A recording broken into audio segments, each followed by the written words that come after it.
Sean bienvenidos al siguiente video tutorial. Les saluda cordialmente el ingeniero Jorge Molinas. En este video estaremos desarrollando la clase teórica correspondiente al protocolo IPv6 de la unidad de capa de red.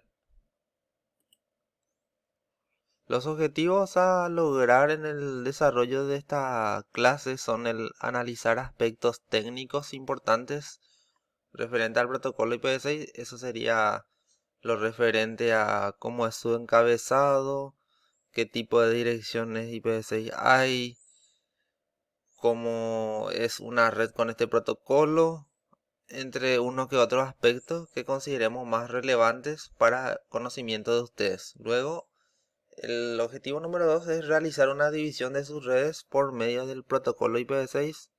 Es decir, vamos a aplicar esta misma temática que utilizamos para IPv4, pero para este caso práctico vamos a aplicarlo en una red de IPv6 y estaremos viendo esos criterios. Y como último objetivo, tenemos el comprender la importancia del protocolo IPv6 en redes de telecomunicaciones.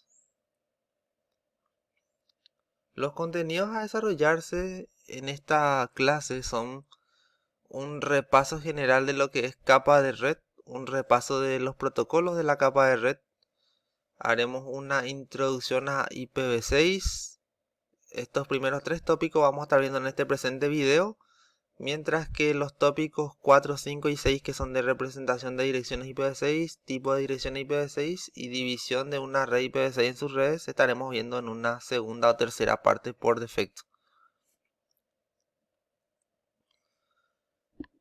Comenzando con la parte 1 de capa de red, que teníamos con esta capa, que esta capa nos permite tener un intercambio de datos en una red entre dos o más dispositivos, para los cuales se emplean cuatro procesos que son básicos. El primero de ellos es el denominado direccionamiento de terminales. La particularidad de esta característica se refiere a que los equipos necesariamente deben de tener una dirección IP que les identifique dentro de una red. En este caso puede ser un equipo con una dirección IPv4 pública, si es que va a salir ya directamente al exterior, o puede ser con una dirección IP privada, si es dentro de una intranet, o un cliente de una ISP, con lo que para salir a internet, por ejemplo, la empresa en sí ya le proporciona una dirección IP y un número de puerta asignado para que éste pueda tener ese servicio. Luego, lo que respecta a encapsulamiento, lo que se refiere es que cuando nosotros deseemos transmitir nuestro mensaje a un correspondiente destino, debe de encapsularse el mensaje o el dato con un previo encabezado de capa de red, es decir, en este caso un encabezado IP. Para generalizar esto, puede ser tanto para IPv4 o IPv6. Seguido a eso, lo que menciona enrutamiento se refiere a cómo va a manejarse nuestro paquete en la red. En nuestro caso, si hacemos un repaso de lo que es IPv4, también se aplica a IPv6. Tenemos lo que es un enrutamiento estático y dinámico. Y para lo que es el dinámico teníamos los algoritmos de vector distancia y estado de enlace. Desencapsulamiento sería el caso en el que recibimos un mensaje de un determinado origen y nosotros somos el destino, por decirlo así. Entonces recibimos el paquete completo, le sacamos el encabezado y pues seguimos procesando en capas superiores hasta obtener la información. Es decir, en este caso ocurre lo opuesto al encapsulado. En este sentido se recibe el mensaje y se desencapsula hasta obtener la información de interés.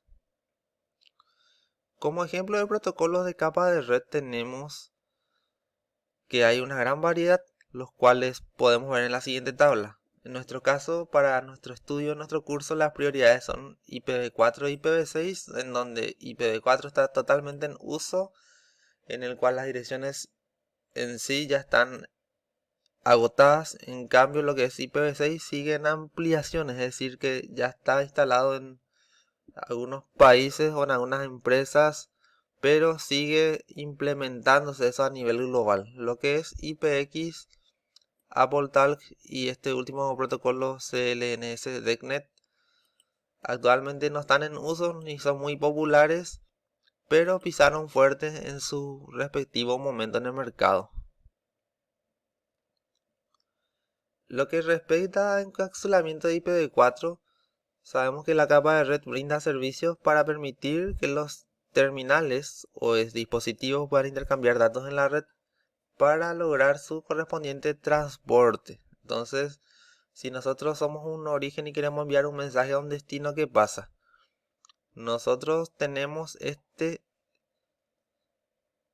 segmento que es de la capa de transporte en donde están nuestros datos y está el encabezado de la capa de transporte, y a la hora de transmitirse eso vemos que se agrega este encabezado IP. Entonces en este encabezado IP, suponiendo que sea IPv4, va a tener un campo de longitud mínima al menos de 20 bytes. Entonces en este encabezado se agregan diversas informaciones que permitan llegar a este paquete a su destino. Entonces este detalle de cómo está construido el encabezado de IPv4 vamos a estar viéndolo en siguientes láminas.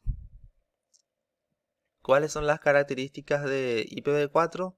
Son estas tres que son las más relevantes. La primera, que se refiere a que es sin conexión, se refiere a que los equipos en sí tienen sus direcciones IP, pero no necesariamente van a establecer una comunicación directa. Para eso tiene que haber un proceso de transferencia de un mensaje de un origen a destino, y ahí sí ya se involucra lo que es la conexión entre dos equipos y ya se necesita la ayuda de lo que es capa de transporte. Pero en este caso es decir que no necesariamente los equipos van a comunicarse por defecto, es decir, tiene que haber una interacción para lograr eso.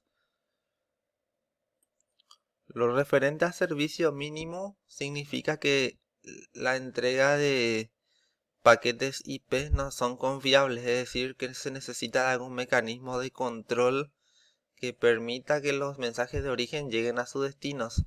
E independiente de los medios significa que puede recorrer los paquetes o transmitirse a los mismos por cualquier medio o canal, es decir, alámbrico e inalámbrico.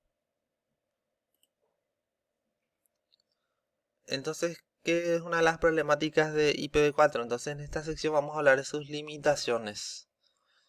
IPv4 tiene como siguiente problemática que las direcciones IP en sí ya están agotadas, es decir que todo lo referente a los distintos entes que proporcionan estas direcciones IPv4 y que las regulan ya fueron agotadas.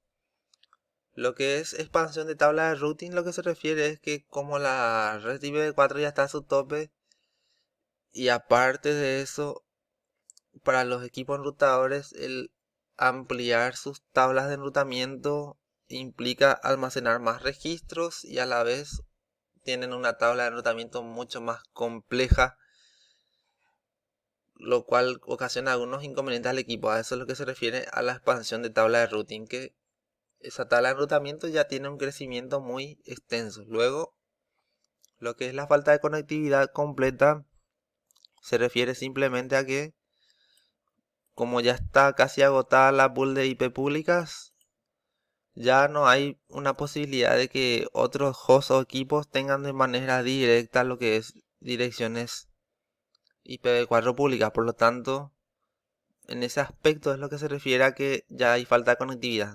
No obstante, igualmente se puede adquirir servicios de internet con una ISP, pero necesariamente dentro de su red vamos a estar como un dominio de IP privado, y ellos serían los que nos proporcionen la salida de internet mediante técnicas de NAT/PAT. Lo que respecta a IPv6, llega debido a que la problemática de IPv4 es que proporciona un aproximado de 4.000 millones de direcciones IPv4. Entonces esto se contabiliza desde todas las direcciones 0000 a 255, 255, 255, 255. Entonces ahí en esa parte, por supuesto, ustedes tienen que extraer lo que son rangos o clases de IP que son públicas y privadas. Entonces lo que es público está totalmente agotado. Entonces, para solucionar este problema, como podemos recordar, las direcciones IPv4 tienen una longitud de 10 componentes, perdón, tiene una longitud de 32 bits. Entonces, IPv6 lo que hizo fue realizar unas direcciones IP de origen y destino mucho más extensos. Entonces, ¿qué ocurre con IPv6? En base a ese criterio y al hacer una mayor longitud de su dirección IP en sí, tiene 128 bits, lo cual da una longitud de 340 sextillones, que sería 340 por 10 a la 36, es decir, una cantidad súper enorme comparado a las 4.000 millones que ofrecía IPv4.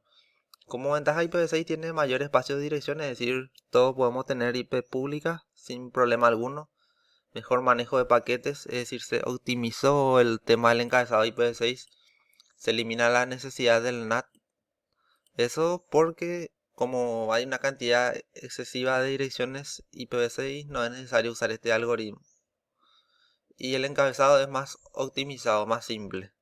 Eso también vamos a ver por qué. Como habíamos dicho antes, IPv6 es necesario ya que IPv4 está agotado. En esta figura podemos ver cómo en cada zona, vemos en base a sus entes reguladores, fueron agotándose esas direcciones IPv4. Entonces vemos que para el caso de Asia y Oceanía es donde se acabó primero, es decir, para el año 2011 ellos ya no tenían direcciones IPv4, luego sigue Europa para 2012, luego sigue Latinoamérica en 2014, luego Norteamérica en 2015 y último África en el año pasado. Esta es una comparativa de los encabezados IPv4 y IPv6. Este es el encabezado IPv4 que tiene una longitud de 20 bytes y este es un encabezado de IPv6 con una longitud de 40 bytes. Entonces, ¿qué es lo que nosotros podemos ver aquí? Lo que está demarcado en color morado son componentes de los encabezados que siguen iguales. Los que están en color verde serían los encabezados que se conservan pero con diferente nombre y diferente ubicación. El azul o el celeste, como quieran decirlo, corresponde a un nuevo componente de encabezado que se usa en IPv6 y lo que está en color gris ya fue descartado para lo que es IPv6. Llegamos hasta esta primera parte en este video tutorial. En la segunda parte estaremos hablando con más detalles de estos encabezados y estaremos viendo más detalles. Hasta la próxima.